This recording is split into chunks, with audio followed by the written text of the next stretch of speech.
Protests have escalated in recent days as Israel's devastating conflict against Hamas continues in the Gaza Strip. The United Kingdom approved controversial legislation on Tuesday that allows the government to send some asylum seekers to Rwanda, with deportation flights expected to commence this summer. The so-called Safety of Rwanda Asylum and Immigration Bill finalized its passage through the UK Parliament. Israeli leaders have voiced outrage at the prospect that the Biden administration may cut off aid to one of the Jewish state's army battalions over allegations that it has committed human rights violations. Donald Trump is about to see his fortune grow by $1.3 billion. The former U.S. president is set to receive a so-called earn-out bonus.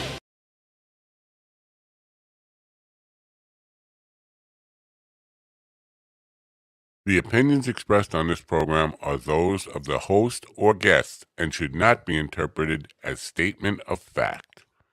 Independent fact-checking and corrections are encouraged. Can we get a cup of coffee in here, please?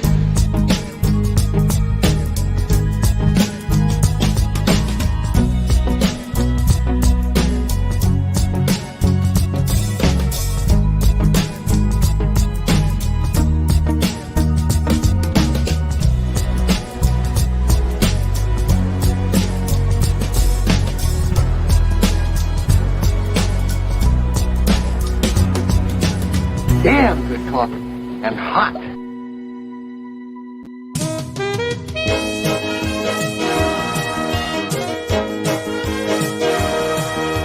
My dog is your mind's best friend. Wake up, America. You've got a dog that needs walking.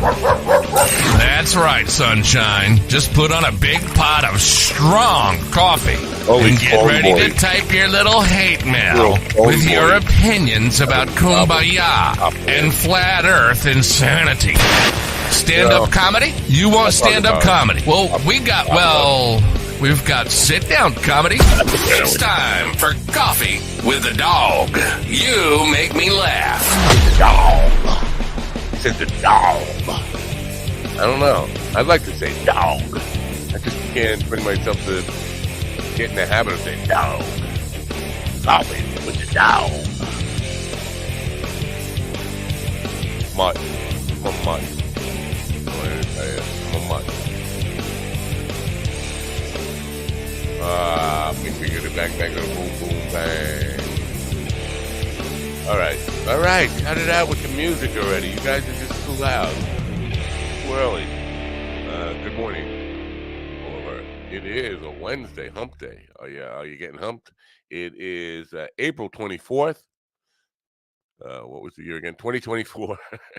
It's 4/24/24. Oh. Nice. That's nice. Go to the lotto and play 4/24/24.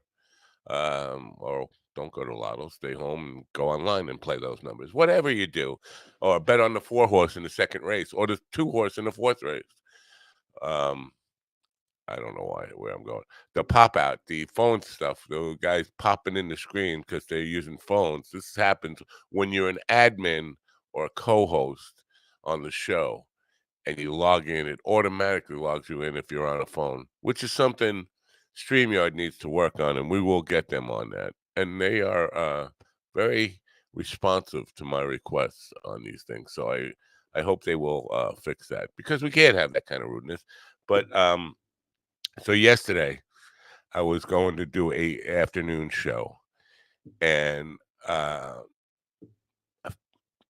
my wife handed me a pair of jeans that to put on, and turns out they weren't my jeans. They were a little too small for me, and I was standing at the front door while the Amazon guy was coming up to deliver a package, and I was pulling up these jeans that are just way too tight, not fitting, and my cock was hanging out a little bit, a lot of bit. And the guy was taking a picture of the box he was leaving on the porch, so made my wife laugh. But then I went and played the gig. She was going to do a bunch of yard work. When I got home, she told me she was mad at me. Well, like, what did I do now? the dick hanging out stuff got her all horny, and she had to masturbate and never went out and never went out and did the yard work that she was planning on doing. So it was my fault because my cock was popping out. We have pop-ins and pop-outs are the subject of today. We are going to be talking about alternative health. I'm going to have problems saying this all day long. Passion struck. Why is that difficult for me to say? Passion struck. John R. Miles, the dynamic force behind Passion Struck, and we're going to talk about that. It's an alternative health. I don't know if it's a mindset thing or if it's going to involve, if it involves diet and exercise, I'm out. I can't. I'm not doing it. It probably also has a little bit about positivity and whatever. Well, it's a science-based thing on how to improve your life. My life is not going to improve. Listen, you get to a certain point, and it might be a negative here, but my life's not, and I don't. It's not bad. My life's not bad for where I am at this station in life. Not bad, but it's not going to improve.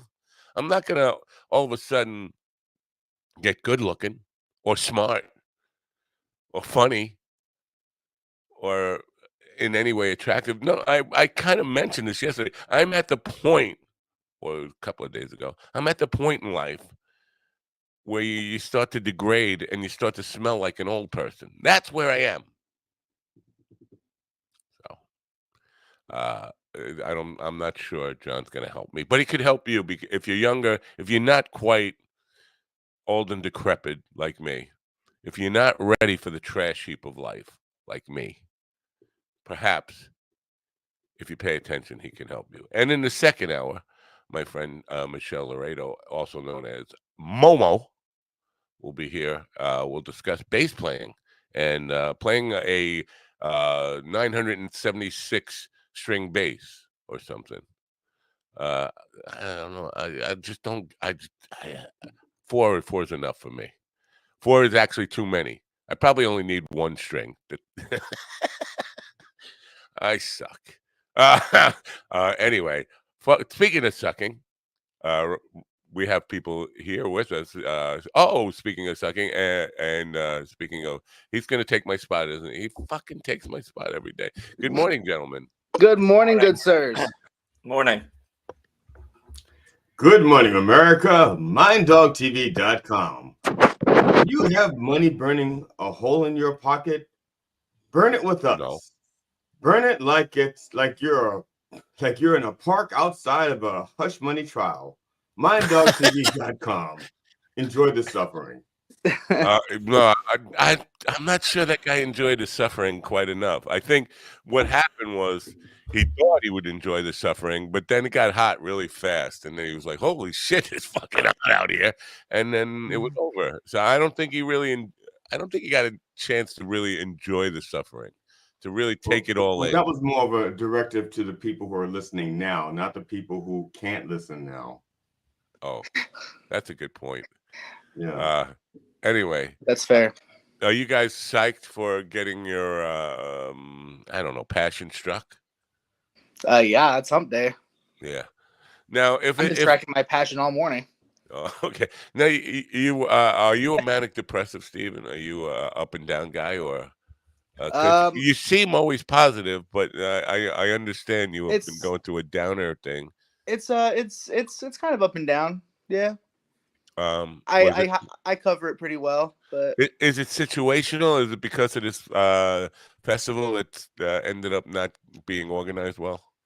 I think that was. I asked you not to bring that up because that triggers him. That triggers him. It was definitely the catalyst that kind of like started it, because it's not like I don't just get sad for no reason. There's usually something along the lines that causes it, whether it's kids being assholes or something with comedy or whatever it is. But that was the catalyst. But I've kind of had depression my whole life. So yeah.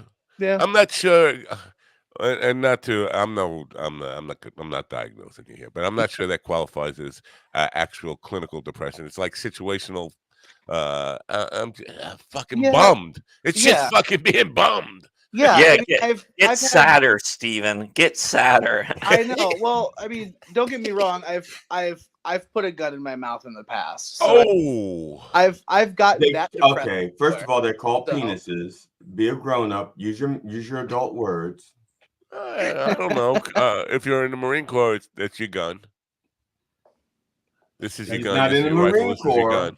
He's just a grown Well, we man. don't know that so use we your don't grown up know. We don't words. know It's if a he's in the penis. Marine Corps or not. He might be incognito, like special forces. Or Okay, let's find out. No, it's special ed, not special forces. It's different. There you go. See? Who are you calling a hoo-ah? I was asking him. It's a call and response. If he's in Marines, he knows what to say in return. Or if I he's say, a hoo-ha, prostitute. and he goes, where? How much? $20. $20 is $20, man. That is the correct response. I say hoo-ha, you go, where? How much? Yeah, right. That was great. Yeah, we're off to a rousing start here. I love it. Everybody notice that Ron is not wearing a hat. You know, I was today just for about the to first bring time that up. ever. I was just about to bring up the fact that he's not wearing a hat. He looks a lot younger that way, don't he? I mean, technically, he's wearing a hat, but it's on his other head. Oh, and he Stand shaved up his and beard show a us, little, Ron. right? Stand up Shaved and his- show us. So you trimmed up a little bit. Trimmed his beard. Yep, I shaved it.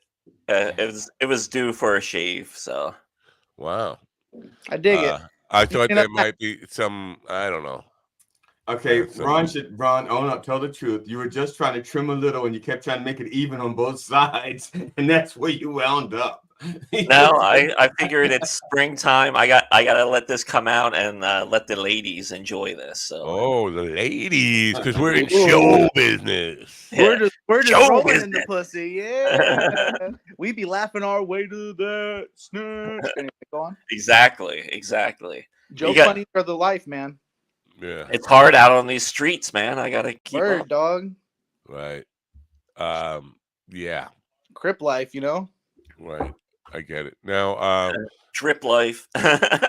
so have you guys ever had your dick pic taken by a UPS guy or Amazon guy? I was not a UPS guy. I was an Amazon guy. Have you ever had your dick pic taken? So close. There was one time when Google Earth went by and I was receiving fellatio, my job. And if you look in the window, you can see me laying back in my wheelchair and my head in the window.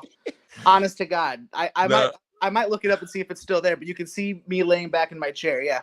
That's so because I don't because I didn't know how to spot a Google Earth a van or truck or whatever it is that's going by. But they have people driving all over the earth taking pictures. This is how this works, right? They have people going video and stuff. Because when the war broke out, when Russia started to invade Ukraine, I was getting the coordinates and coming down to see what was going on the border there. And I saw two kids on a bicycle, sitting on their bicycles, just looking over the hillside. And I didn't see any troops or anything like that. But I wouldn't know if they were there, if the Google people were there. I think the picture of my house is like 15 years old. If you see their car, if you see one of their cars, you will recognize it. It's got like this little. Well, actually, the technology has changed, but in the beginning, they had like a little telescoping thing on top of their cars. They drove down like 3 miles an hour. I did not know that. It's like a little periscope, but instead of him driving, but he's not driving with the periscope. It's just like just taking pictures. He's just driving real slow. Yeah. Like that. So now they have this Google Studio stuff that we talked about, and you can actually do like a Hollywood base. It must be hard because I've tried it a couple of times. I put it in because I wanted it. I wanted it to go from my somewhere on the other side of the world to over here to see my house. I wanted to see a whole flight to over the Atlantic Ocean and all that stuff, and it was just taking days and days. It was like come back next week. But you can set pan and tilt and altitude and all this stuff. But I'm thinking if you set the altitude too low and you go into like a city, it's going to crash into buildings or something. You can fuck up there. But they're not actually doing it now. It's actually more like a simulated thing. So they only simulate crashing into buildings. Yeah. Well, I was gonna say if you get a Microsoft Flight Simulator, you can do the flight in real time. Yeah. Yeah. Yeah. Or you get a drone. I got flight sim at home, man. I can do it for you, and I'll send you the video afterwards. It's pretty cool. Did they set altitude and now? Do you have to know coordinates like longitude, latitude, and all that stuff? You can on flight sim, you can use coordinates. You can also view the world map, or you can type it in. You can find it all sorts of ways. Yeah. Right. Mm-hmm. But so to GD's point, I don't think it matters if it's on tape or it's in a database or if it's live. It doesn't matter. If you set the altitude to a certain level where there's a building in the way, it's going to crash. No? Yeah. I mean, yeah. I would say you think, yeah. Because they don't have footage going through the building. It's not like they're like, and then you see people like taking a shower. No, I get it. Well, that's where classes. That's where flight sim, like if you wreck, it just cuts off. It's so weird because it does not look like a CGI thing at all, and they say it's not CGI; it's real-time flight patterns. On what is it again? Google Studio. Okay, yeah. You have to sign up for it. It takes 3 days to get approved, and then you can get in there and play with it. I've heard rumors that Microsoft Flight Sim was switching to Google Maps and Google imagery for it. So I would be interested to check it out because Bing is already fairly detailed and good looking. So I could just imagine that that's going to be great. Good looking? It looks okay. Yeah. Erotic. Not erotic. No. Well, no. Depends on your team. The St. Louis Arch gets me a little. My guest John R. Miles, passion struck guy, is late. Maybe he's not passionate. Well, I know he was passionate about it because he sent like 5 different emails confirming, and he was looking forward to it. I'm gonna have to send him. He's not showing up because I researched him. Maybe instead of I haven't had a chance to research. I think he might be a fan of a certain. I'm trying not to say these words. A certain comedy contest that is done like on the internet. Kill Tone. Let me just tell you, every day for the last 2 months, since you guys have been part of the program, like you know, since you guys have been part of the program, every day we've gained subscribers on YouTube and on Spotify and even on Rumble.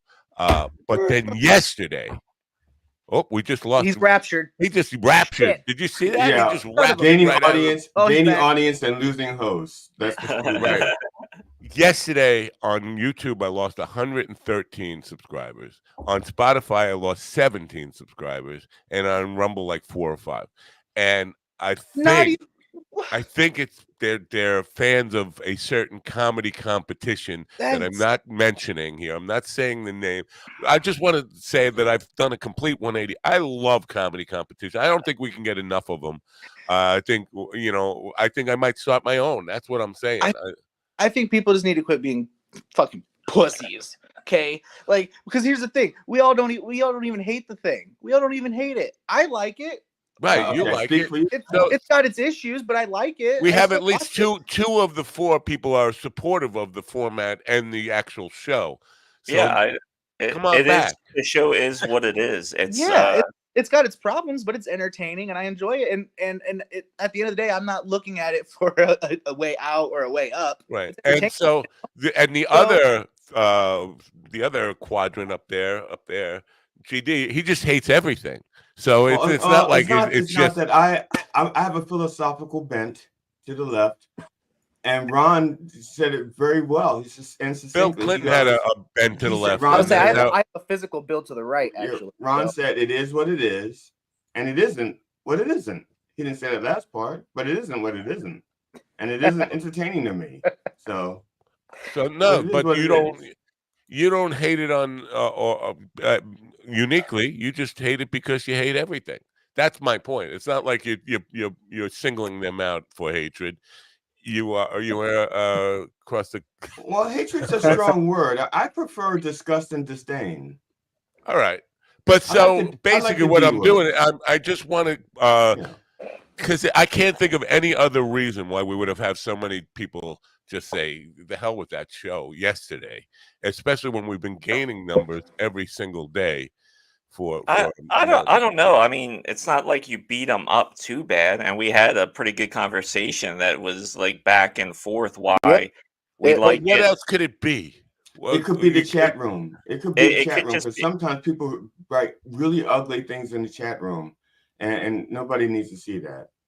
Or sometimes it's just the way, like, because you always gain subscribers and lose subscribers. It does go back and forth, so it could be anything. Yeah, well, we had a pattern of just growth and I was like really excited because it was just, and I was looking forward to getting on YouTube to 16,000 subscribers, and I was up there. Now it's back to like 587 or something. I was like one away. YouTube did it. YouTube went through and they scrubbed any bots. They went through and said, we don't think this is a real person, and of course the person is like, I am real. Well, and Spotify did it on the same day, and Rumble did it on the same day, and I was gonna say a theoretical like potential clearing of fake likes of just bot accounts that go around liking stuff potentially, but like you said though, the fact that it happened on all the platforms, it's because it's because the platforms don't do it themselves. They send it out to a third party who does them all on the same day. I'm pretty much completely blaming Tony Hinchcliffe. All right. Ooh, I wish you wouldn't have said those. No, I'm just kidding. I'm just kidding. You mean Tommy Hardcliffe? Tommy Hard Rock. Yeah. Yeah. I'll guess this here. I need to play a quick commercial. By the way, InVideo has a bunch of specials on. They just sent me all this stuff about specials, and I'm not going to do my homework in class, but I will let you know about them as the program progresses. InVideo. Place to go to get all your AI video stuff going on. Check it out. Hey there, fellow content creators. Are you tired of seeing your YouTube channel growth at a snail's pace? Well, I've got some good news for you. InVideo is here to supercharge your channel growth. With InVideo, you can create eye-catching and engaging videos in a flash. Say goodbye to spending hours editing and perfecting your content. InVideo's user-friendly interface makes it a breeze to create professional-looking videos in no time. But that's not all. InVideo offers a treasure trove of customizable templates so you can easily tailor your videos to your unique style and brand. Stand out from the crowd and leave a lasting impression on your viewers. And the best part, InVideo is not just a video editing tool, it's a one-stop shop for all your YouTube needs. From creating thumbnails to adding subtitles, InVideo has got you covered every step of the way. So what are you waiting for? Give your YouTube channel the boost it deserves with InVideo.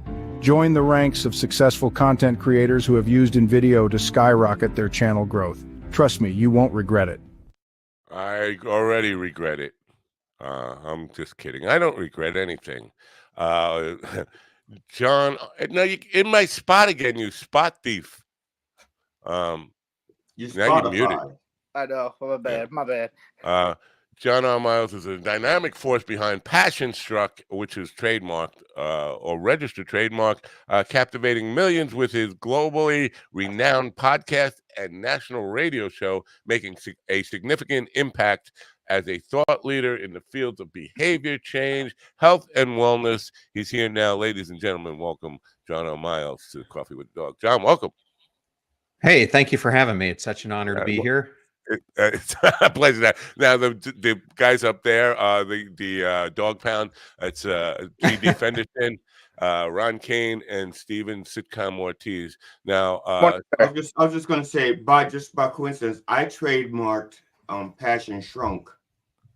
So just so people don't get them mixed up. It's a totally different book about a totally different thing. Your book is better. I wrote my book. My book's up. I'm glad. I guess you could say So you could say we went from Passion Shrunk to Passion Struck, right? Yes, absolutely. Now, I'm glad you have the book behind you because mine is crooked. I don't know why. I was like, why can't I get this straightened out? Mine's also crooked. Now, your program, does it involve, because I was talking about this morning, if it involves exercise, diet, or anything positive like that, I'm out. I'm too old for this crap. My life is not going to improve. I'm 60. I keep saying I'm 65. I'm 64 and 3/4. People like me, it's not for me, but it's younger people can improve their life. But tell me about is it about exercise and diet and all that stuff? It's mindset? For younger people like me, because I'm only 64 and 1/3. No, it really has nothing to do with exercise specifically. What it really has to do with is how do you change your mindset, your behaviors, and take action to improve any area of your life. So the book is applicable whether you're a teenager or you're 90 years old. Yeah, well, I feel like I'm 90. Anyway, where do you start with that and changing somebody's mindset? Like Stephen Stephen is one of the most positive people I know. I'm one Those of are the just most negative people. STDs. Those are just STDs, though. Yeah. GD, quit telling everybody about that. I'm one of the most negative people. I think I don't see either one of us kind of changing our outs like now. But as we mentioned with Stephen this morning, I hope you don't mind me undressing you here a little bit, Stephen. Nah, it's all right. He masks negativity with a smile sometimes. So, but the question really is, how do we begin to change our mindset and see it affect our lives in a positive way? So, are any of you fishermen? I was when I was young. Yes, I guess say I'm still a registered fisherman. Fisher of men. I'm not sure where you guys are all from, but I live down here in Tampa Bay and love to get on the water. And anyone who loves to fish, whether it's on a lake or like we have it down here on the bay, typically has a game plan when they're going out fishing, meaning they're just not driving randomly into the Gulf of Mexico at some random time. They're typically preparing for it. They're looking at what bait should they be bringing out because certain fish are in season at different times of the year. They're looking at moon phases. They're looking at tide patterns, etc. They're putting a game plan to it. But how often do we approach our own lives like that? And so to me, it's a tough one. And so I really call this being a mission angler. And just as an angler goes out on a mission to catch fish, we need to think about our lives as a mission that we're angling for as well. And it's this whole concept called life crafting. And so what I really lay out in the book is most of us become our ought self. This is who we should be in our minds because of what we've been taught or the limitations we put on ourselves instead of becoming our ideal self. So it's really, how do you go from wherever you're sitting now to where you want to go in life and close that gap? And it all starts and ends with being intentional about your approach to doing it. That's a good. Now you gave me a lot to work with here because I think we talk mostly to creatives, people who want to be in, what do we call it, Ron? Show business. Show business. Show business. We talk to people who are in that, but they are quite often they know where they want to be, but they not planners by nature, not plotters and people who organize a strategy towards getting there. A lot of times it's about how can I get the world to see me and recognize my incredible talent that I have not really worked a whole lot about. It's kind of like I smoke too much pot, lay on the couch, dream about opportunities, and then wait for opportunity to knock at the door, and then hope for the big home run where I'm going to go to some America's Got Talent and get noticed by Simon Cowell and then transformed into a superstar, rather than sitting down and writing out a strategy. How am I going to get there? What are the steps needed, and how do I methodically plan that out? That seemed like it's counter to the mindset of people in the creative arts, though. Most people in the creative arts children like me who never grew up. I'm still, as I mentioned, I'm 64 3/4, but I'm still 12 years old in deep inside. So that part is going to be a difficult message for those people who I got to change who I am, not just change what I do, but change who I am. Yes.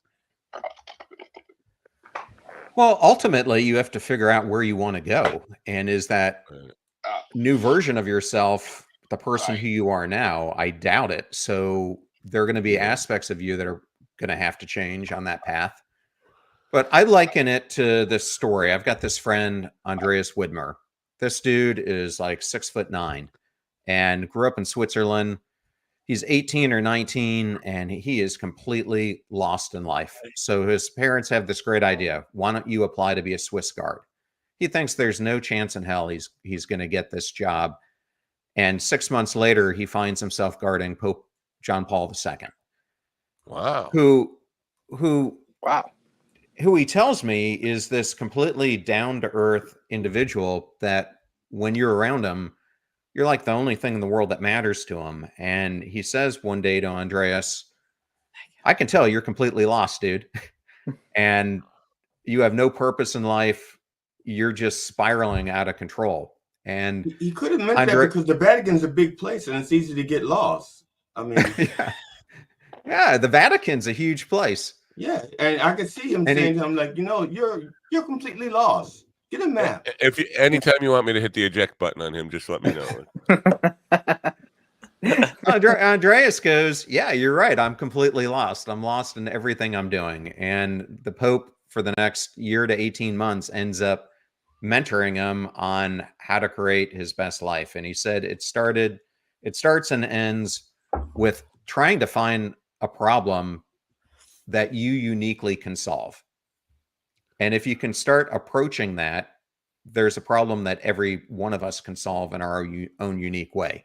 And for Andreas, it turns out that his thing was to help struggling entrepreneurs figure it out. So he now teaches at Catholic University in DC and has transformed his life.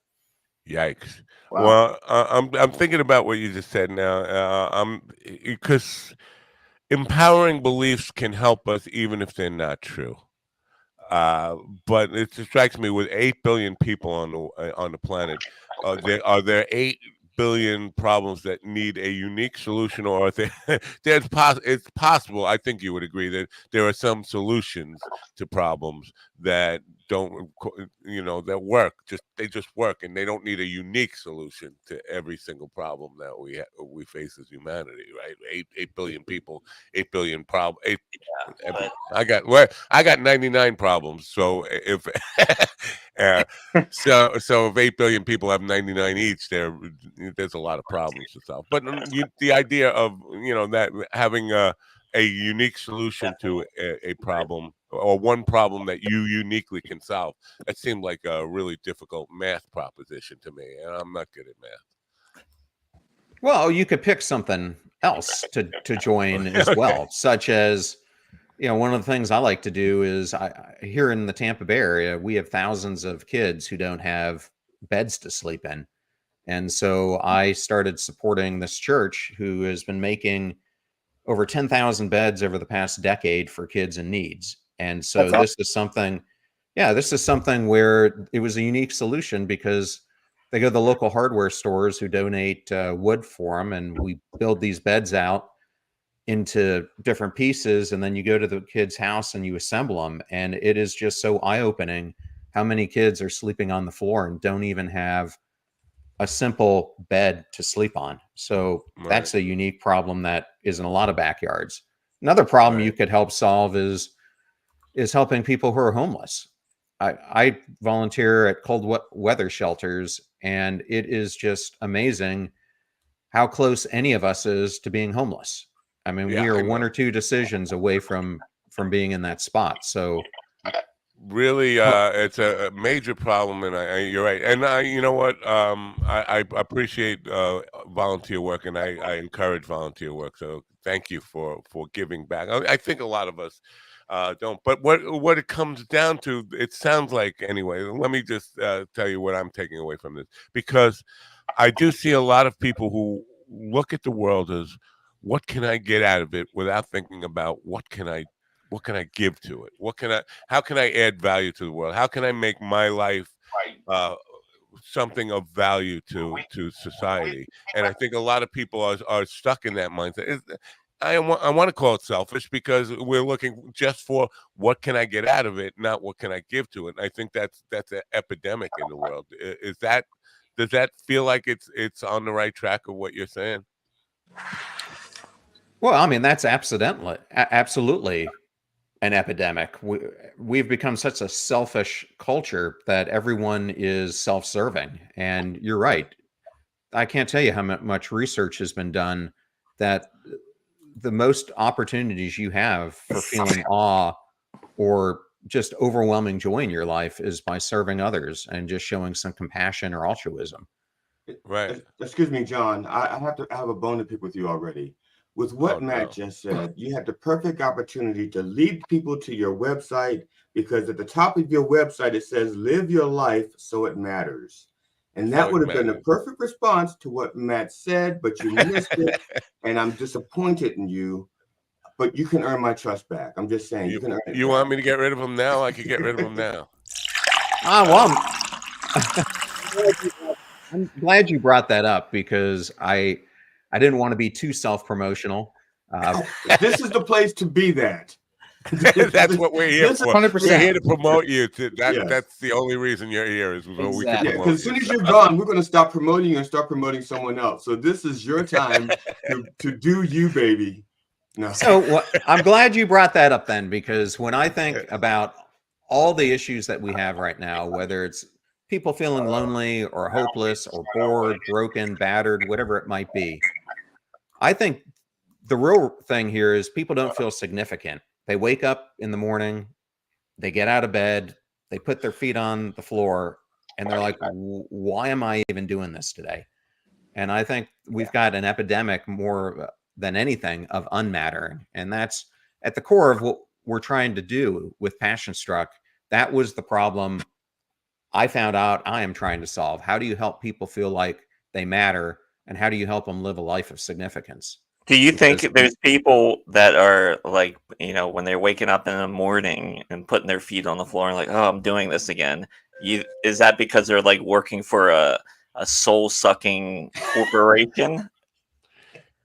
Well, I mean, if you look at what Gallup says, yes, out of 1.3 billion full-time workers, 900 million globally, 142 countries feel unfulfilled by what they do in life, and that there is no significance in it.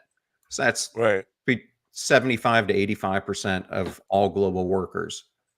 It's a pretty big deal. This is an important thing, because I, for years, was on this: you live the life of your purpose, do what you want to do.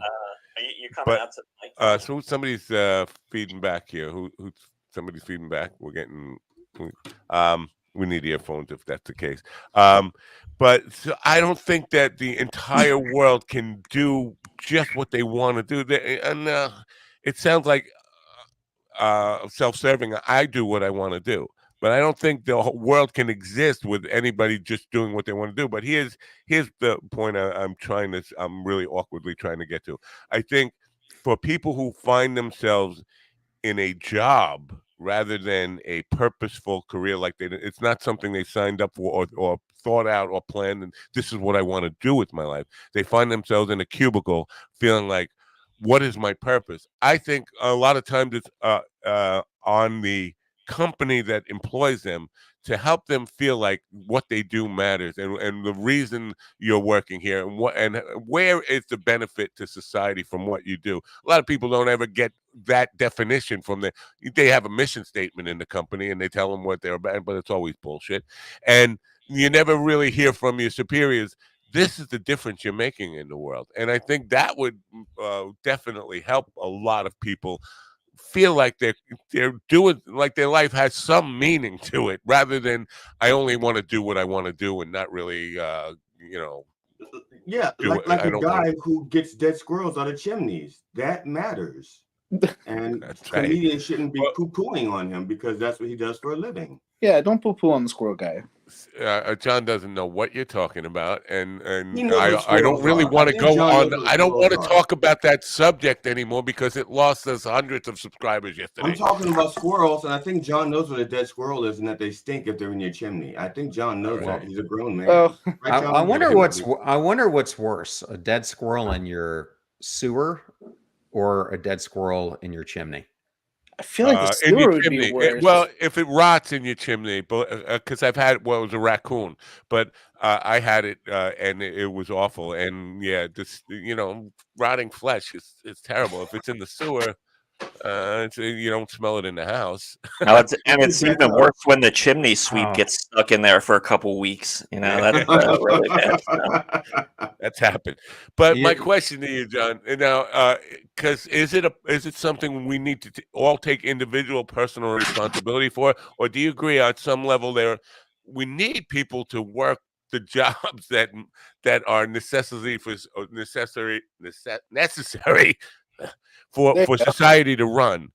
But so not everybody can just do what they love. It's kind of on the employer or whoever is in charge to make you understand the value that you're contributing to society, and hopefully make you feel better about what you do. No, am I completely lost in your mind? I mean, ideally that would be fantastic, but I mean, a little bit my background. I went to the Naval Academy. I served in the Navy. I was a partner at Arthur Andersen. I was a senior executive and a C-level in Fortune 500 companies. Never once did anyone during any of those jobs ever do what you're saying. Yet it is one of the simplest ways that people could do it. And I remember taking over this job when I went to Lowe's. And second, third day into this job, head of HR sits me down, and I think she's sitting me down to talk to me about my direct reports, blah, blah, blah, blah, blah. Turns out they had just done an employee recognition survey, and my group, out of 360,000 employees in Lowe's, scored the lowest in the company. So I start doing what anyone would. I start talking to my peers and customers of the group, and I ask them, what's wrong with my group? And they're like, they're a bunch of buffoons. They have no idea what they're doing. You need to fire them all. And so I could have listened to that, but instead I started speaking to them, and I found that the main issue was what you brought up. None of them had a line of sight to how they were serving the customer, how they were impacting anything that had to do with the success of the company. And so that's what I did. I started to make them feel important, started to create line of sight so they knew how, whether they were in the mailroom or in a call center, an operations center, because I was in charge of operations, how they benefited the company. A year later, they do the employee survey. We go from worst in the company to second best. So it's something that if you're a leader and you're listening to this, it can change the whole way that your employees are performing. But I think the more important message that I realized along my path is I spent so much time spending all my energy, tons of hours making money for other people and making their dreams come true, but I wasn't making my own dream come true. And so many people connect with that.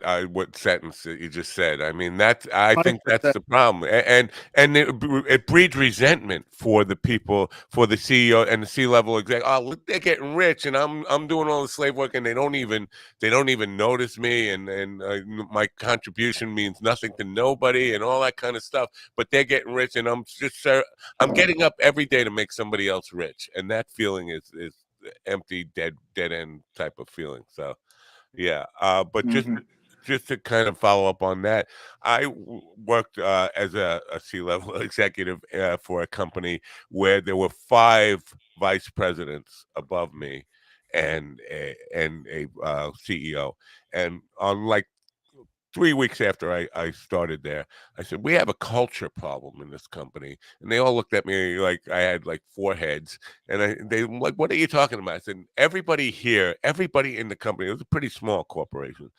Every one of them is waiting for 5 o'clock and waiting to punch out and get the hell out of here. Nobody wants to be here. They're doing this for the paycheck and the paycheck alone. That's a culture problem. And if you can't make people feel connected to your purpose as a company, because we're talking about individual purpose, but if they can't connect their individual purpose to the bigger purpose of the team, we don't stand a chance of ever really growing or becoming more successful, because everybody here is just treating it like it's something they have to do rather than I think people really underestimate the power of being connected and that feeling of having a purpose. as an example, when I worked for a company known as the Cellular Connection, they have what's called the culture of good, and it was a whole portion of the company dedicated to intrinsic and volunteer work, right? So whether it's getting self-help or it's volunteering or whatever, they would pay you to volunteer. So you could take 2 days a month off and go do any volunteer work you want. They'll pay you for those days. And then they would recognize you as a company when you do volunteer or when you did, any sort of thing like that. And that made a world of difference, even for me. I actually got excited about going because I was doing, doing more for the world than just my job. Thank you for sharing that. But I feel like they still miss some way of connecting you to how you're helping other people's lives. Because when we're talking about depression before John came on, I was going to say one of the best ways to get out of depression, as far as from my experience, what I learned, is to go do something for somebody else. And you the I don't know if if you want to get spiritual about it, but the karma that comes back to you when you do something for somebody else will uplift you out of a depression. And I think part of that whole feeling connected to the company's purpose, they have to explain what your role is in how you are adding value to other people's lives. If you don't feel that, you're still going to get out of bed. And I don't care how many days they give you off or bonuses or any of that crap. At the end of the day, if you don't feel like you're impacting the world in any way, you're empty. Do you agree? Well, I absolutely agree.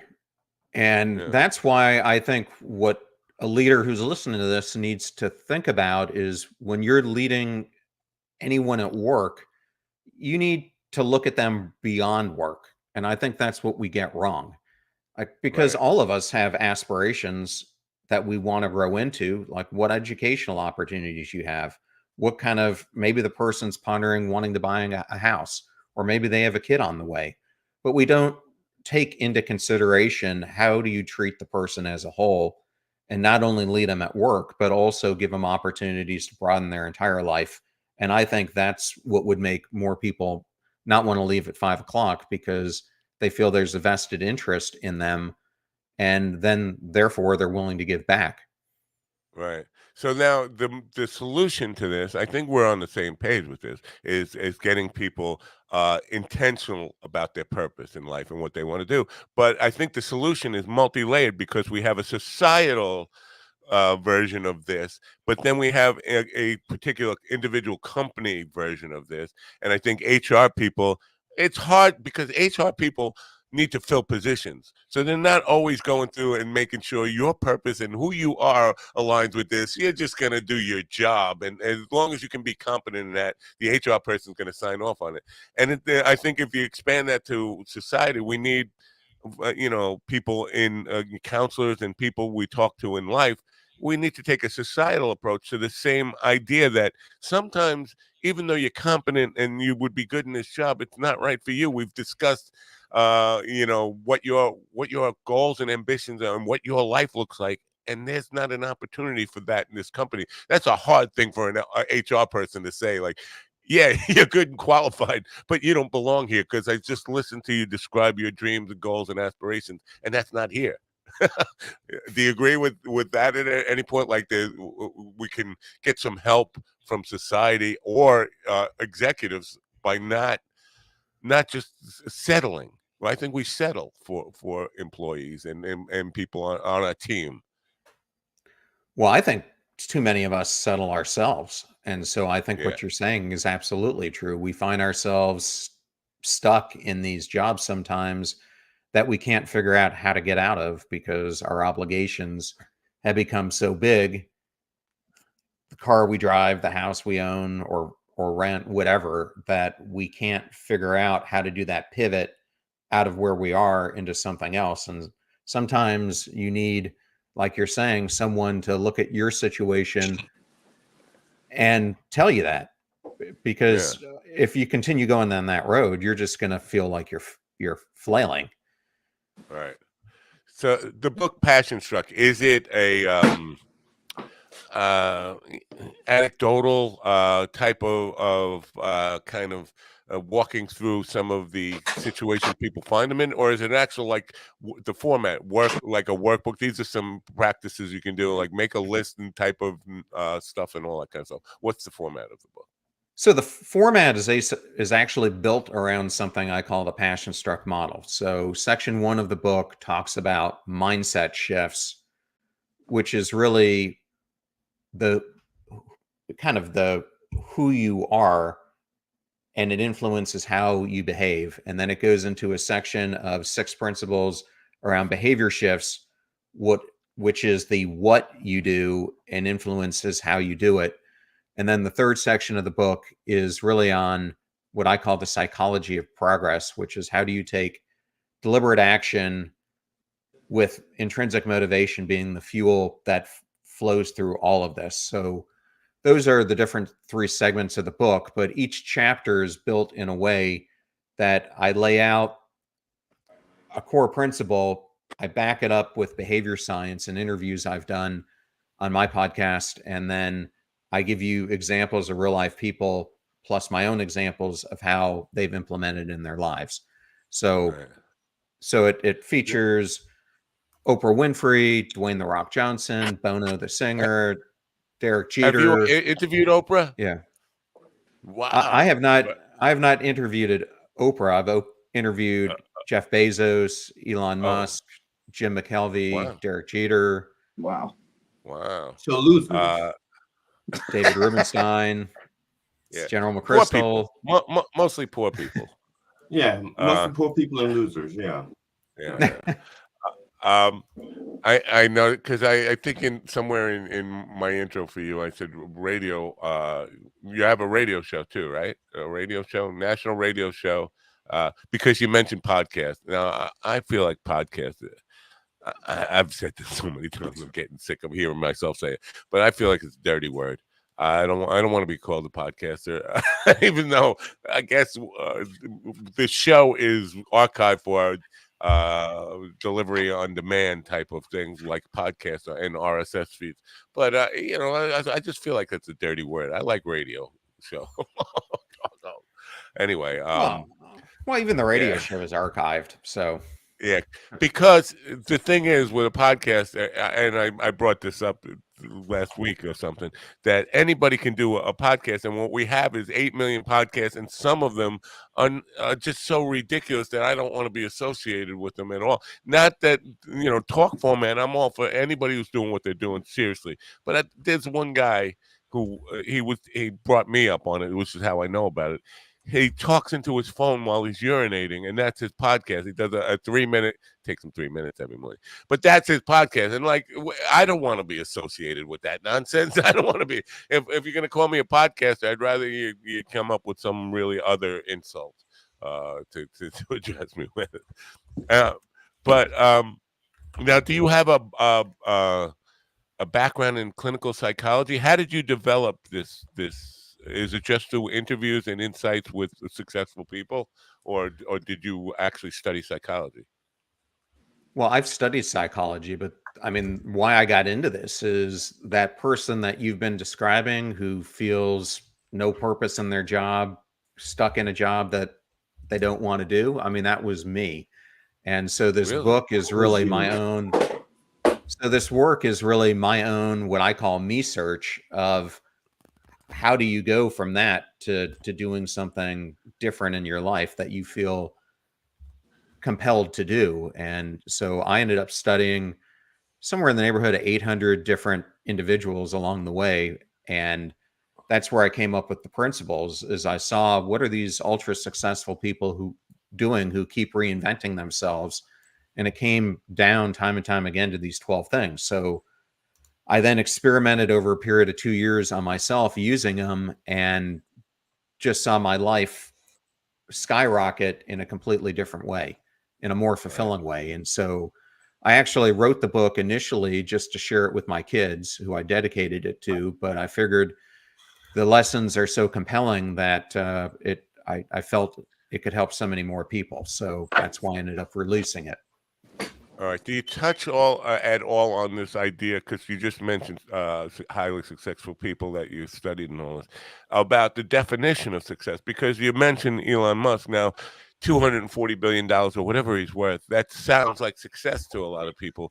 But at the end of the day, right now, there are more people who hate his guts than love him, and I'm not even sure there is anybody that loves him. I don't know that for a fact, but I'm just saying. At the end of the day, I would not describe myself as successful if I had $240 million in assets and the entire world hated me. I would think I was a miserable failure at that. So it's how you define success, and there are different. Like, it's not always linked to monetary stuff. It's not always linked to career and all that stuff. Success is how we define it, and some people define it in a very different way. Do you talk at all about, because and the other idea about how we compare ourselves to people like Musk? Like, if look at him, like, I can't feel like a success because look at him, he's got, he owns Twitter and Tesla and SpaceX. How that plays into it, the definition of how we define success. I think we've got the whole equation wrong. So I really think to feel like you have success in life, you need to develop some certain habits. The first one would be you need to develop a habit of growth. You need to feel like you're constantly growing. Gandhi famously said, the only devils in the world are those who are running around inside ourselves. And this is where the battle should be fought. So our biggest battle is with ourselves, because we are our biggest critic. The second habit we need to cultivate is wellness and how we feel physically. Because I'm not sure about any of you, but anytime that I'm sick or God forbid have something serious going on, it completely changes how you're living life. So creating a healthy routine for yourself is extremely important. The third form of success to me is family. And I think we need to savor the small surprises that come around with our family life. The fourth form of success to me is your craft, your work as a platform for purpose.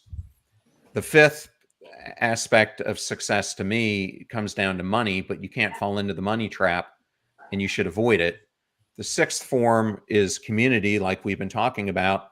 You need to live your hero's life. And I think the seventh form of wealth is adventure, and that we need more adventure in our life. How many of us as adults play enough?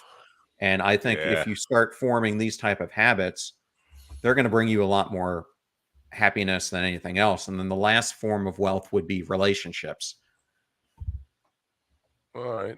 Now, are those necessarily in a particular order, or can we mix them up a little bit? Because when you got to craft, I thought, you know what? If I'm honest with myself, craft comes first. I mean, my music and the things I do, songwriting and all that stuff, has always come first. To a point where my wife would love to kill me about it. Or sometimes she it's a major source of frustration. But I was honest with her when I first met her that this is a thing. It controls my life, really. We talk about purpose and intention. And sometimes it's not, and it's just I feel a slave to my creativity sometimes, and like I'm not in charge of it. But so the question, I guess, was I asked, does it have to be in that particular order that you put those in? No, I think the more important thing is you have to have balance. I remember when I was at that point, I felt like I should have been at the highest point in my life. I was the chief information officer for a Fortune 50 company, working for a multi-billionaire, making tons of money. And I inside was the most inner numb I've ever felt in my life. And what I felt is it was as if I was sitting on a stool that had multiple supports, but that support that you're talking about, the craft, was like 10 times the size of the other ones. And so it was tilting so much in that direction that the other ones were falling way off the map. And so to me, whatever pillars you put underneath your own stool, whether they're the ones I mentioned, or maybe it's for you spiritual health or emotional health, whatever it may be, to me, it's balancing them. And that's really the art, because we need all of these things in our life. Well, I appreciate you being here this morning. Now, the book, is it written for individuals or for leaders? I mean, or is it a general purpose audience book? Who's it written for? So honestly, I originally wrote the book to be a business book. And when it went to my publisher, they kind of had me change it more to the individual, but it can serve either purpose. So if you're a teenager or a young adult who's looking at the keys to how do you want to craft your life, it's great for them. If you're a high achiever who wants to know how do you go from wherever you're at to the next level, it's great for them. If you're completely stuck, like I found myself, and a lot of people are, it'll teach you how to get unstuck. So serves a wide array of different audiences. All right, I was going to end it right there, but because you mentioned teenager, I have one more question for you. Because preface this: when my son and my nephew were young, they were 7 and 8 years old. I was asking them about what the question you ask kids, what do you want to be when you grow up, and got nothing. And I was concerned about that. And I was like, what do you love to do? What is your what do you they couldn't even answer. They wouldn't even say video games or sports or any of that kind of stuff. And I was just trying to gauge if they had any passion for anything. As time went on, they got teenagers. I was asking that question again, still got the same, I don't know. And I think a lot of people don't know. But is there an age where it's supposed to dawn on you what your true purpose is, or being honest about where you really want to go and recognizing what that is? Because I think so many young people can't even get the idea into their head that they should identify what that purpose is and where they want what your life want, because when you're young, you think you got forever. And you don't think about there's any urgency in defining who I want to be, what do I want from life, what do I want to contribute in life. There's none of that. So is there an age where you're supposed to get it? You mentioned teenagers. I mean, it's a difficult time. Well, I can't tell you how many 40-year-olds I know who don't know the answer to that. And I think it's because so many of us today are living our lives like we're a pinball in the game of pinball. We just bounce off of everything, and we're so unintentional about how we're approaching our lives that we're afraid almost to sit in solitude to really ask ourselves the difficult questions that lead to the answers that you're asking. I think that's the biggest issue, is that the teenager isn't spending the time to really explore what are the activities that actually make them happy and feel fulfilled inside. Right. Well, I appreciate you.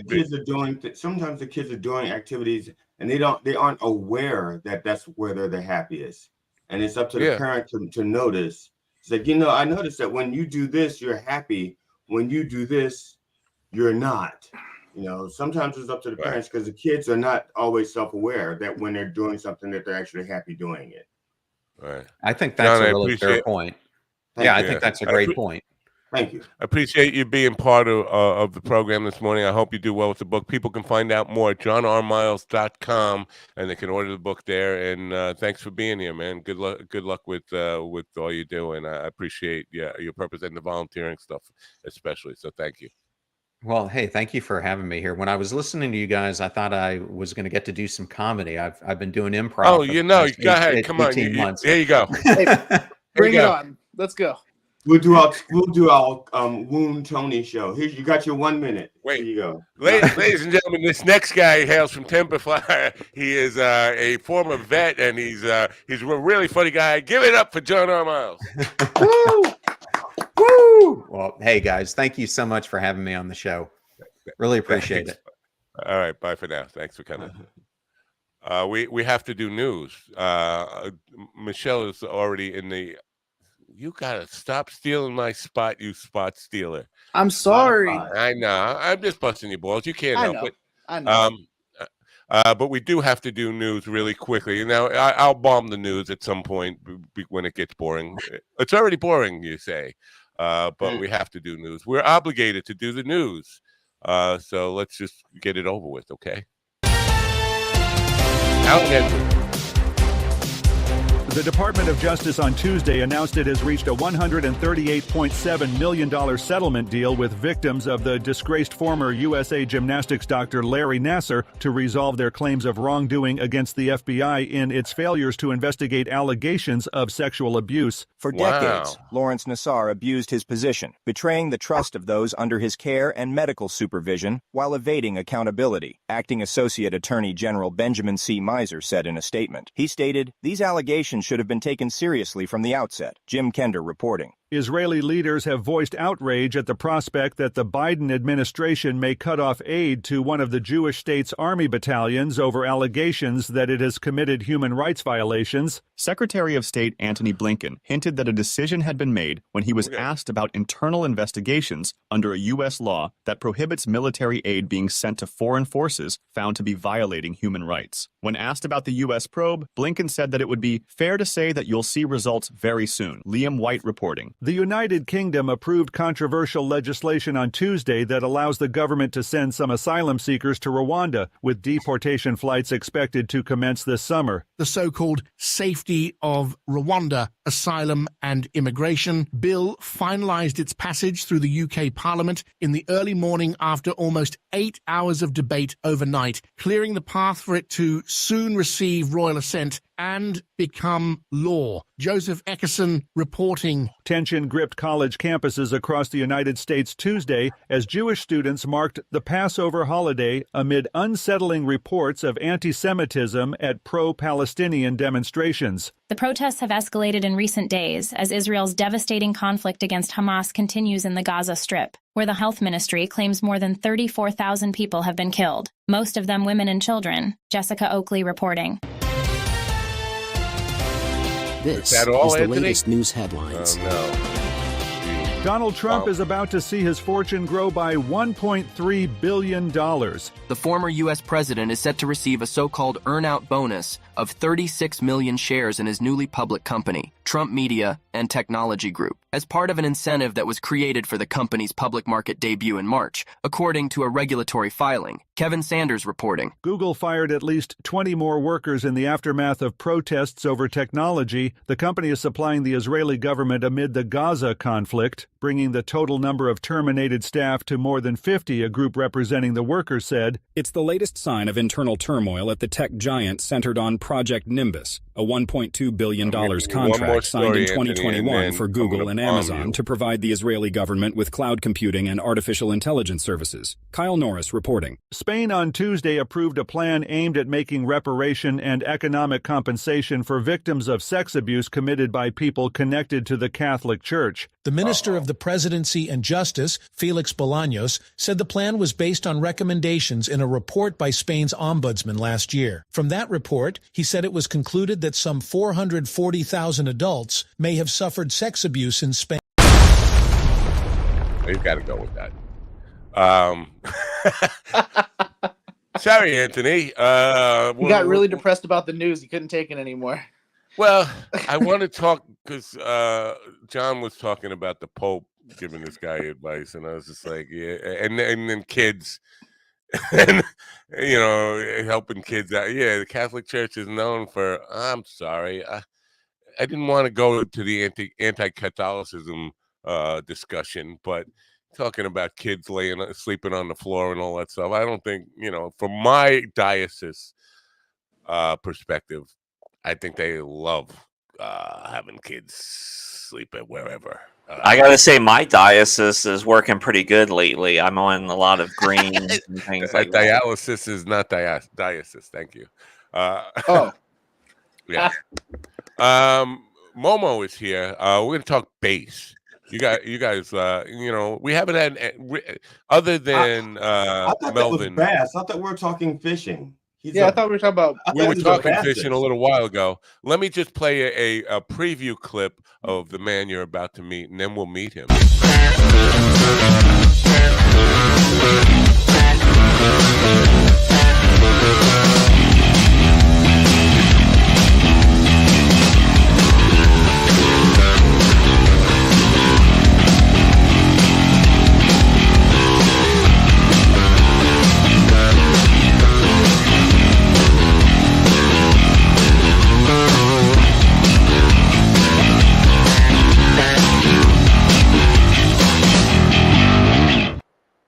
There you go. Pretty impressive stuff there. Momo Michelle Laredo is a I couldn't understand bassist any of the producer. words he was singing. Yeah, you couldn't hear any of the lyrics. No, I He's a couldn't hear the bassist. lyrics at all. All right. If you let me finish introducing him, we can get to talk to him about the lack of lyrics that you couldn't hear or could hear. Now you get out of my spot. Michelle Laredo, also known as Momo, is a bassist, producer, and motivator, and a rep for Music Fox. He's here now, and he's in the wrong spot, but there he goes. Good morning, Michelle. Thanks for joining us. Well, thank you for having me, man. I got to tell you, I love the mind and I love dogs. All right. Two of my favorite things on earth. You know, like. So, nice to meet you guys. Yeah, these guys, G.D. Fenderson, Ron Kane, and Stephen the Sitcom Ortiz, all comedians of one degree or another, except the guy on the upper left. He is a certified forensic humorist. He doesn't like I don't like to be called a podcaster. He doesn't like to be called a comedian. Right on. Now, how many bases do you own? You got like 500 bases? I've kind of lost count.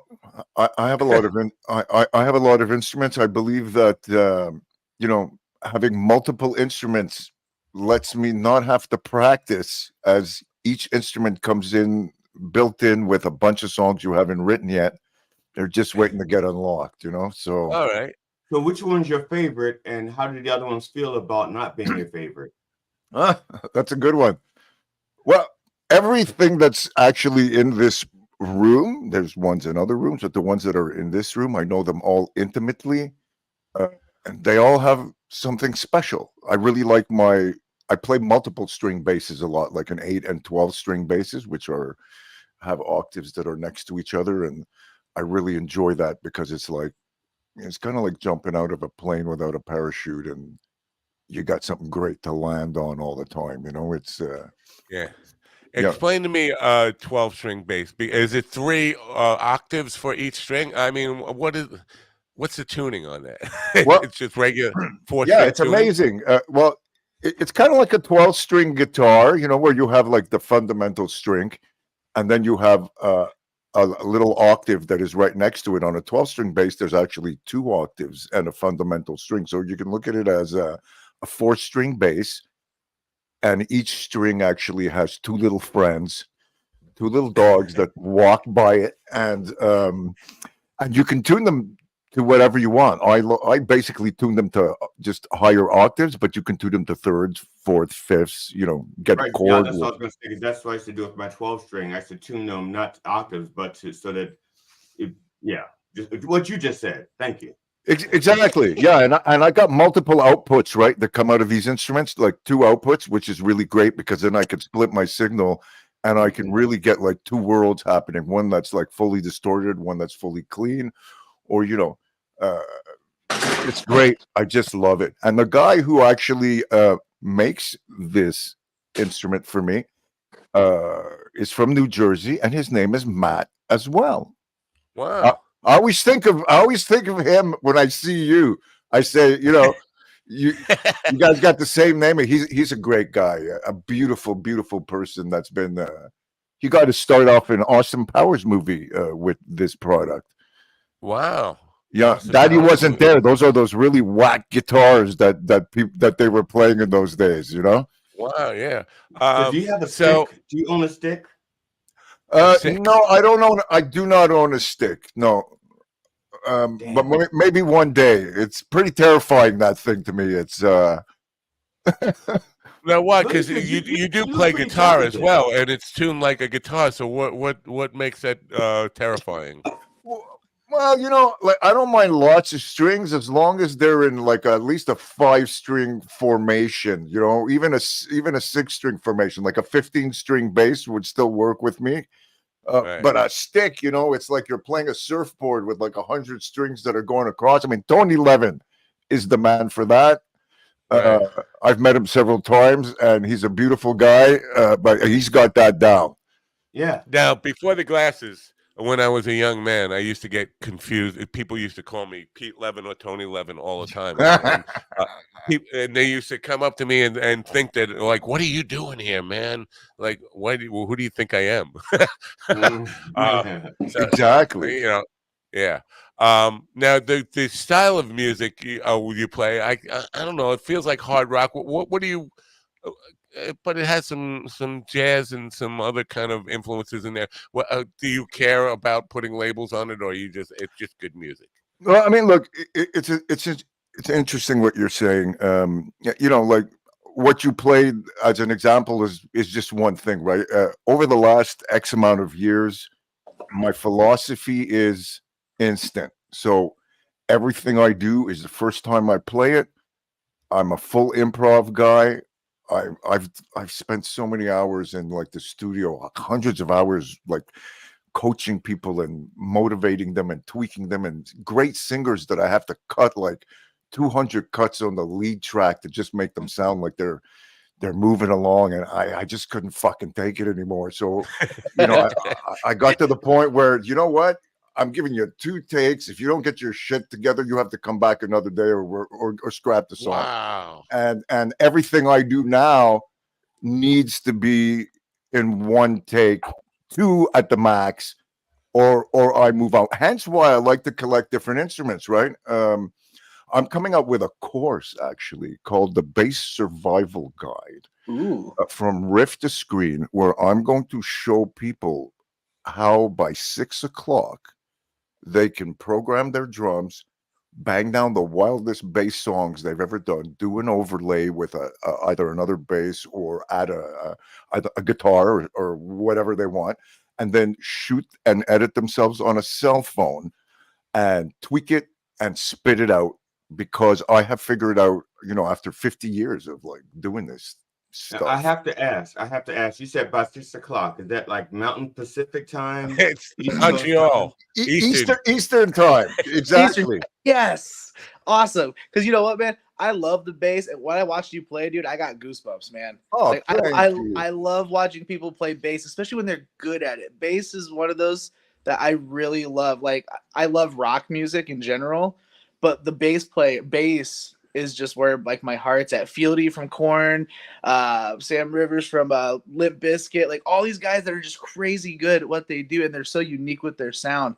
And like you were doing was crazy. I would love to learn how to play bass. Plus, I'm a fat guy. I don't have guitar. Yeah, come on, I'll teach you. Like, it's easy. There is a way. I used to get off, like, I remember, like, I used to take taxis back from gigs at some point, and I talked to the taxi driver, and he wishes he could play, and he didn't know anything about playing. And I said, you know what? Come into my studio, come home, come in, and within the hour, you're leaving with a track, and you're going to play it, you're going to sing it, and we're going to write the lyrics, and you're going to bang it out. It's going to be all you.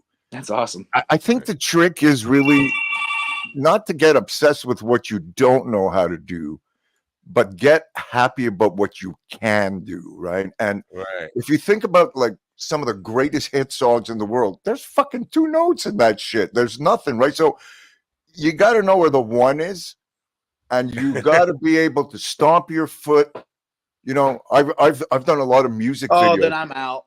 No. I'm telling you, I've done music videos where the singers couldn't find like the one and stuff, and I'm on the ground underneath the camera where you can't see me, and I'm slapping to the beat on this person's leg so that they can actually feel where to go. And the trick is, you must find a way to make peace with what it is you are trying to achieve.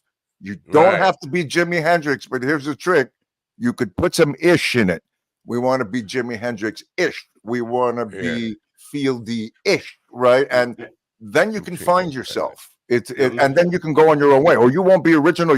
People get too fucked up about trying to copy their idols, and their idols really just want to inspire you. They don't want another clone. You know what I mean? It's excellent. Exactly. Michelle, I love hearing you say that. Michelle, if you thank don't mind you. my saying, I was prepared to not like you because of Matt's glowing endorsement of you. But having met you on my own, I can see why he has a glowing endorsement.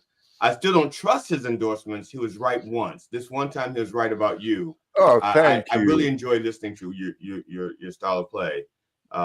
Thank you. I really appreciate. You know, I've watched you guys before, and I also really enjoy everything that comes out of you, man. You guys are really good together. You know, you're okay. Now you're ruining it. Now you're Appreciate ruining it. that. Now I don't trust you anymore. No. You know, I figured GD would love the guy with the bass because I figured black guys love bass. Black guys like. But never mind. A lot of people actually, until they meet me, black guys like the same things white guys like, just bigger. That's all. Yeah. They think you're black. Is that what you're going to say? Yeah, well, see, that's the thing, right? Like, I remember, like, I was an agent and a manager for a very long time, and you know, so I used to deal with a lot of people around the world that I never actually met in person, and then I would meet them. I'll always remember this guy from Halifax shows up and he meets me. He says, "Holy shit, dude! I thought you were like a big black guy. You're just from talking to me on the phone. You know, he sees this like skinny white guy like showing up, and it was like I've gotten that because of my voice. I've gotten that like a lot of times. You know, so." Yeah, I'm a bass player by nature. I played bass my whole life. That was my main thing.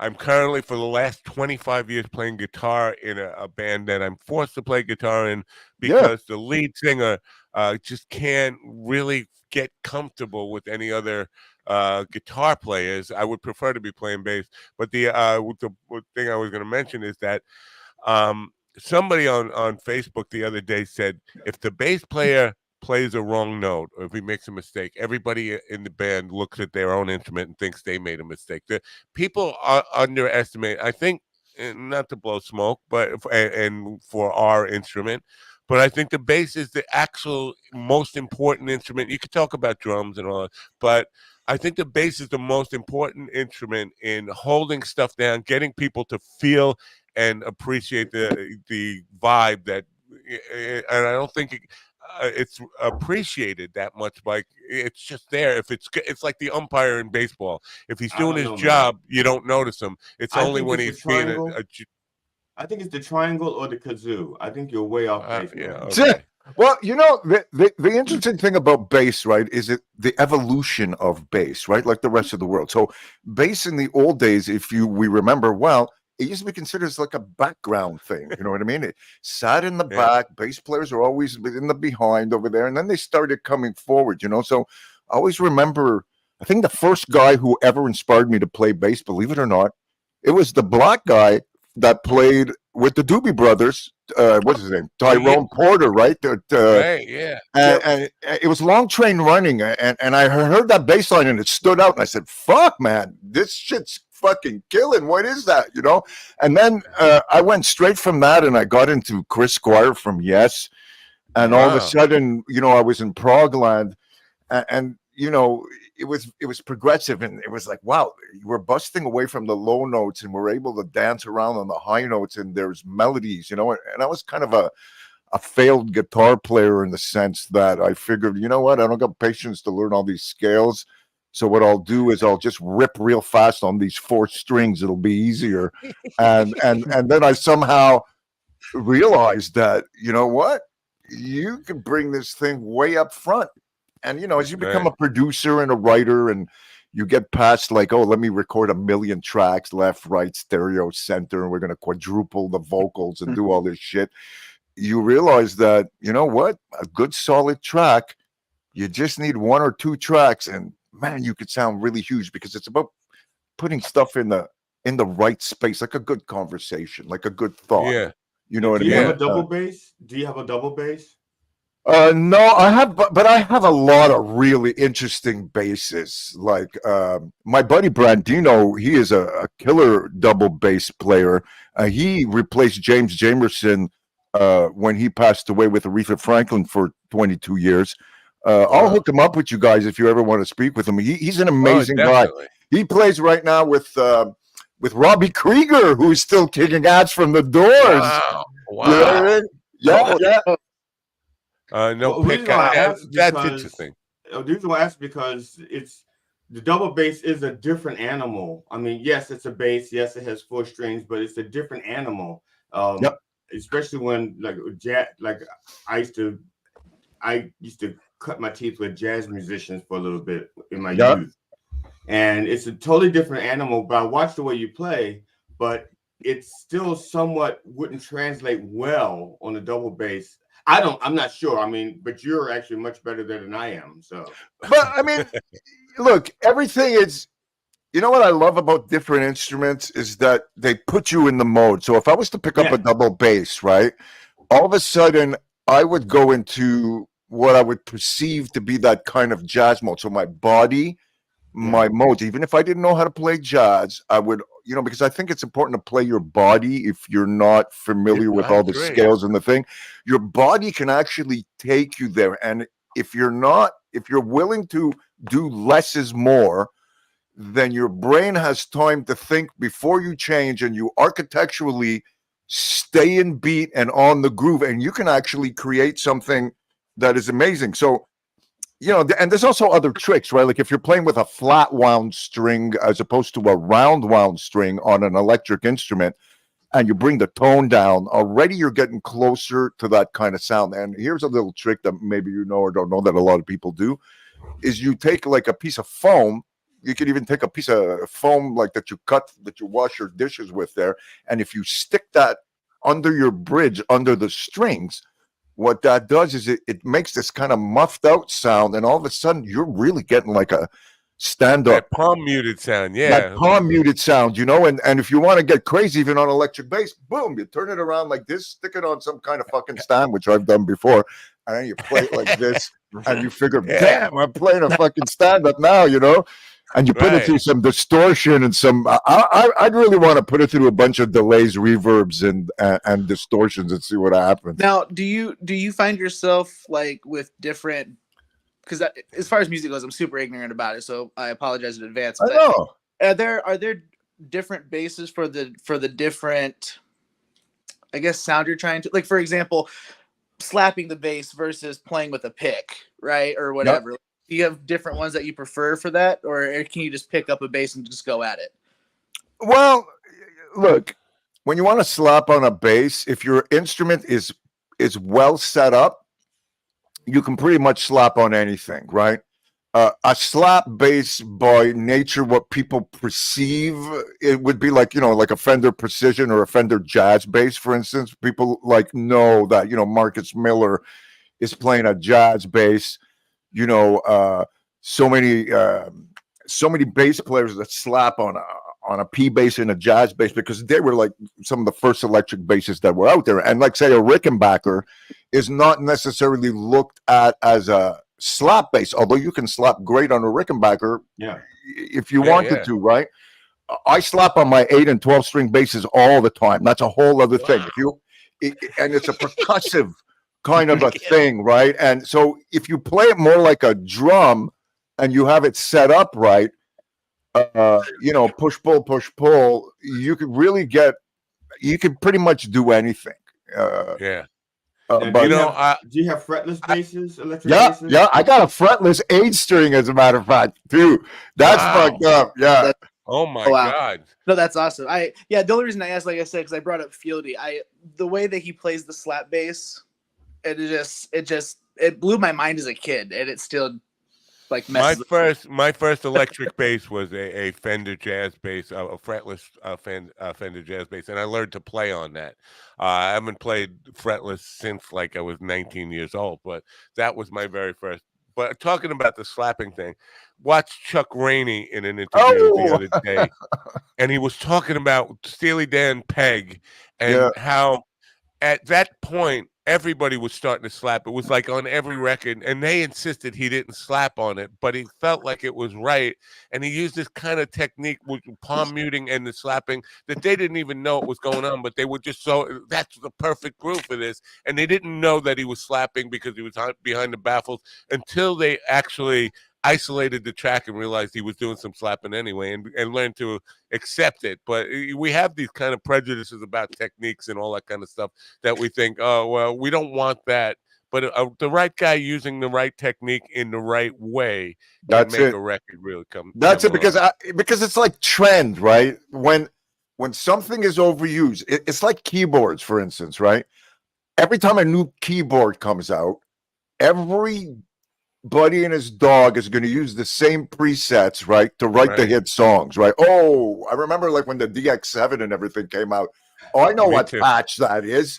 Oh, I know exactly what number that guy pressed to write that hit song, right? And then finally, everybody's got it going on every fucking hit in the world, and then it's time to bring out a new keyboard. Now comes the M1. Oh, boom. Oh, we have a new set of presets I don't recognize. Here we go, you know? So with basses, it's tricky, right? Because, you know, pickups change everything. So you can take like a cheap bass that doesn't look like one of these expensive basses, and if you put in a good set of pickups that are worth more than the bass itself, say for instance, you can wind up actually fooling people. You know what I mean? And people have a perception. You know how that works. You know, people love to put their finger on it, argue and bitch. It's like playing with a pick, right? People say you're not a real bass player if you play with a pick. Tell that to Carol fucking K. You know what I mean? Or Chris Squire, and you know what? It depends on the song. Even if you are really good with your right hand and have all the technique in the world, there are some songs that call for a pick. Especially like if you were playing like hard rock, heavy metal stuff. Yeah, that stuff sometimes it demands a pick. I don't care how good you are with your right hand. I play with these picks called V picks. Okay, they're made of acrylic. They're handmade, and they're really big. They're huge. I have some that are like 30 millimeters big. So now you say to yourself, what the fuck is this, right? First of like all, a coin. What happens is, let's say you have problems with your fingers and stuff. Right off the bat, you're able to hold it, see it, it doesn't slip. And now if you have finger problems, articulation problems, arthritis, whatever, what happens is you don't have it anymore because you're not squeezing this little fucking dinky thing, right? Right. Also, I like to hold it very, very close like this, where just the tip sticks out and my skin hits at the same time as I'm coming down. And because it's so big, what happens is it sounds like a finger. It really does. And listen to this sound. Come on, that's like you're dropping a fucking stone. You take a Dunlop jazz pick, it's going to go and it's fucking over. It's like you just dropped a piece of fucking cardboard shit on the ground. You know what I mean? You don't want to drop it on somebody's foot, you break their toe. Yeah, you know, so tools of the trade are very, very important. Pickup strings are a huge. I'm glad you went there because you started to talk about delays and distortion and stuff. You did a video a couple of days ago, or last week or something, using pedals and stuff. You don't see a lot of bass players using pedals all that often, or you know, effects and stuff like that. And when they do, I find that sometimes they don't really, they're really not that experienced with them because they don't use them all that often. And getting the settings right. How many pedals? And tell me about your pedal experience and how you even come up with the right tones and stuff for the right. Well, okay, that's interesting. Okay, I have a lot of pedals. I've got about 300 of them. So now you have to say to yourself, at one point, guys, this is like cars, right? Let's say you love an Aston Martin. If you have like 300 Aston Martins, it's like, well, okay, the guy really likes just Aston Martins. So there's food groups of effects, right? So you have overdrives, you have fuzzes, you have EQs, you have distortions, you have preamps. Each one of these pedals all perform a different function, and some of them can perform similar functions. But at one point, you will come to the ones that you figure are your go-to things, the things that you know that every time you plug into them, something happens. They bring you magic, and they're easy to work with. I went from a trip where I liked a lot of buttons to, oh my God, I just want pedals with one fucking button on it, or one knob, or two that's knobs, where right? I am. And you know, and if you really like something, I'm at the point, if I really like something, I'll get 3 of them. I'll put 2 of them on my board, one of them as a backup, and then what I'll do is I'll set them to 2 different sounds that I like, so I don't have to reach down and fucking turn it, you know what I mean? And then all of a sudden I can just jump between 2 of them. But recently, all the stuff you hear me do, I'm actually doing direct straight into my sound card, just like what you're doing right now. And I am blessed to be working with Tech 21. Again, they're from New Jersey, these guys. Sanzap. They've been around for a very long time. They are the original plug and play people. They invented the bass driver. They also made the GT2, which all the Nirvana stuff was played on and whatnot. And I just love those pedals because you plug it in. There's a little button you push. It's a speaker simulator. So you get a kind of an 810 kind of feel, or a 412 if it's a guitar version. And I'm all about getting the shit down now. Like I said, I'm a one take kind of guy. So I need to, and the same thing would work for you guys. If you're going to stand up and, talk to your audience or do your stuff, you don't want to get too many things in the way between you, your mouth, and your brain by the time it gets to the people. You know what I mean? And 100%. I think the same thing works with music, even with cooking. You know what I mean? If you got too much shit all over the kitchen and everywhere, how are you going to get your shit together? It's like, and it's like life is an arrangement, right? And you choose whether you want this to be a 20-minute like progressive song that nobody's going to listen to, or sometimes you can pop it out a little bit and get into something that people are going to, groove to and get into, and maybe hopefully understand you a bit more, But pedals are truly a fantastic thing. I do something with pedals that I don't see a lot of other people doing because of all the pedals. I make micro boards. So if you make a big pedal board, this is the classic situation, guys. You put them all on there in the right order, and then you decide, you know what? I want to add another pedal, so I'm going to move something, right? But you've Velcroed everything down. You've cut your wires to size. Now, all of a sudden, this new pedal's got a different kind of power supply that doesn't work with what you got there. And you got the jacks are in a different place. So all of a sudden, the wires are not fucking long enough. So you got to go cut some new ones, right? And I got sick of that shit. So what I started doing is making mini boards that had nothing but one effect on it at a time. So here's a board with nothing but compressors. Here's a board with nothing but fuzzes, nothing but distortions. And then what I can do is I can just put them in whatever order I want and take the one that I think sounds the best. And that's fucked up. I've never really seen anybody do that, but no, I've never seen anybody do it. And it's a good idea if you have the financial ability to do that. Not everybody, poor musicians and stuff. Well, now, if you only had one pedal, which one would you use? Because like in my case, the one pedal I have that I love the most is my fuzz wah pedal. I love my wah-wah. I don't like pedals, so. Well, see, I'm endorsed by Morley Wahs, actually. So I love wahs, especially on bass. What I like about Morley's is they're switchless. So what happens is you don't have to stomp it on. You just touch it and it comes on. And I did a video when I first got endorsed by them where I virtually put them up on 2 stands where I'm standing up, one on each side. And as I'm playing, I keep playing with one hand and I go with the other hand and I start whacking on these things and I turn it into some kind of rotating rhythm where I'm able to play standing up using both wahs at the same time. So a wah is a fantastic, yes, it would be one of my, you need at least 3 pedals. There's no doubt about it. 4 would really do it because I would want a preamp, some kind of booster, a delay, and a wah, and really an EQ pedal. Already. An EQ pedal, because if you take an EQ pedal, the brilliant thing about an EQ pedal is if you put it at the end of your chain, you can take any effect that you have and make it sound like other effects. Right. Especially overdrives and distortions. All of a sudden, it's like, "Ooh, I got a new pedal. Ooh, I got a new pedal." You know what I mean? So it's kind of like having an engineer that's a mixing board at the end of your shit, which is really good. You know. When I was a teenager and I was first starting to play guitar, after my wah pedal, which I absolutely loved, I bought an EQ pedal. Yeah. It was a 10-band EQ pedal. Yeah.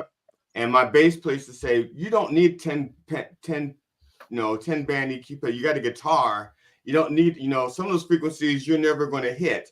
And I said, I am trying to create my own sound, just like Steve Howe has his own sound. Yep. Brian May has, I wanted a sound so that when someone heard it, if I ever made it, they would go, "That's his sound." Yeah. And if anybody else ever did that, they would go, "Yeah, but that's his sound." Just like I'm surprised because I didn't even think there was such a thing as electric guitar when you were playing with the ink spots back in the 30s. Back when the world was black It was and white. okay. I have to admit, it wasn't exactly electric. It was more of a crank up guitar. But yeah. Crank up guitar. Yeah, those are good. I like those. And tube. It was also tube guitar. The guitar actually had tubes, not even transistors. It was tubes and cranks. Listen, whatever you're cranking on, man, whatever you call it's fine. We don't got to talk about that right now. That's great. Yeah. but it's really cool, EQs are fantastic. As a matter of fact, they're underrated because it's not a sexy thing, right? Right. Like, people think, "Oh, it's an EQ. I'm gonna move it." It's like, "Oh no, man, you have no idea how important I actually have an EQ at the end of every fucking one of my boards." All right.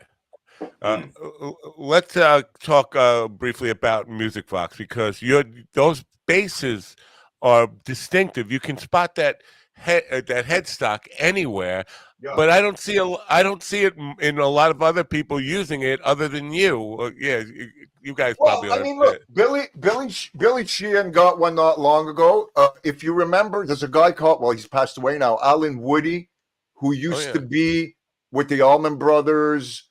He used to play a 12-string all the time. These are like my Momo customs. It says Momo 8 here on the back. And they're you see, it sounds like a piano because we have that. But then when you look at something like, say, he's doing a Jackie Martling. Yes. I mean, look at a wall of basses back there. I mean, it's incredible. Just see, think this one's got this has got 12 on here, right? So there's 12. 3. That's sexy right there.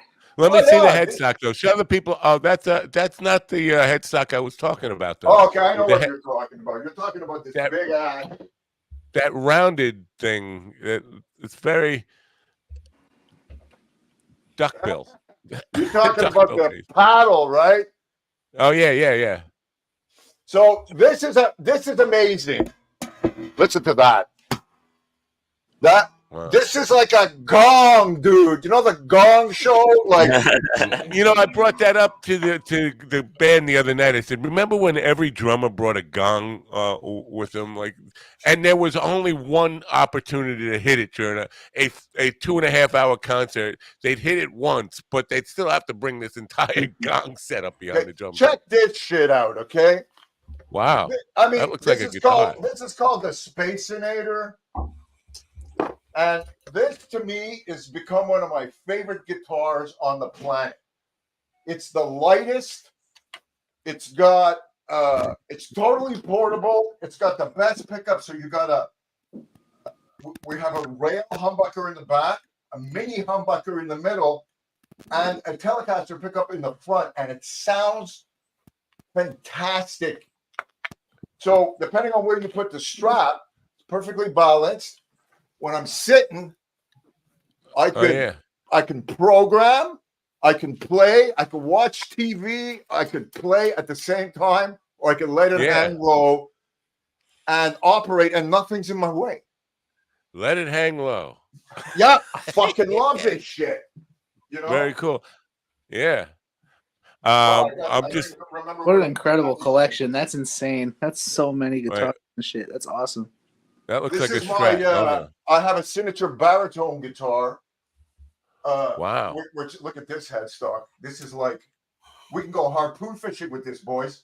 I love it. It's a weapon. Yeah. Or get somebody's attention who's out of tune.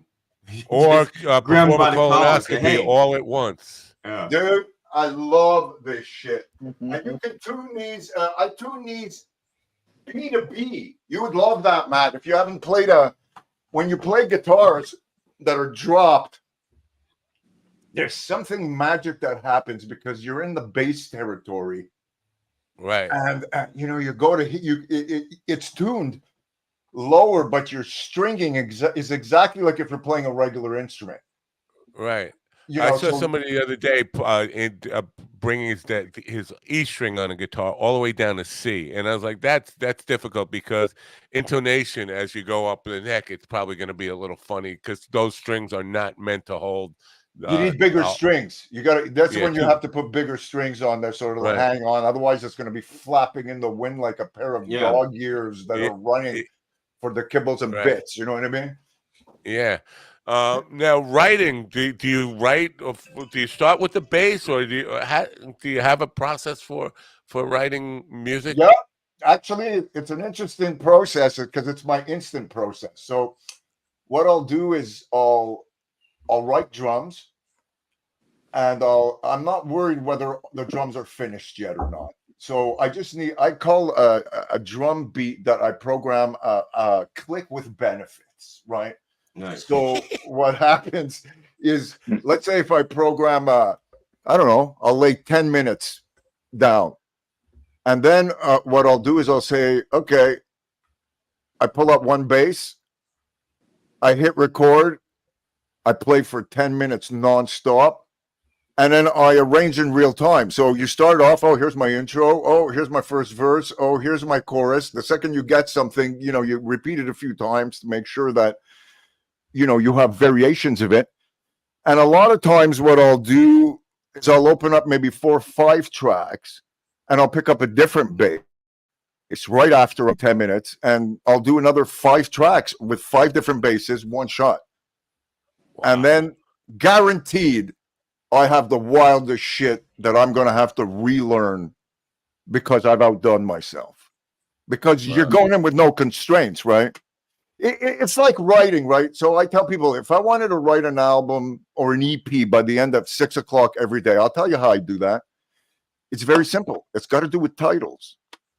What happens if you write 10 titles, and I'm going to say, let's think about them a little more serious than just working titles, because I've worked with working titles and that's how it's fucked me up, So you do a song, you call it, jumping off, jumping off a high rise and jumping off a high rise 2. And, and all of a sudden you start changing the name, the dog that ate San Francisco. And before you know it, you don't even know what the fucking song is anymore because you can't find it, right?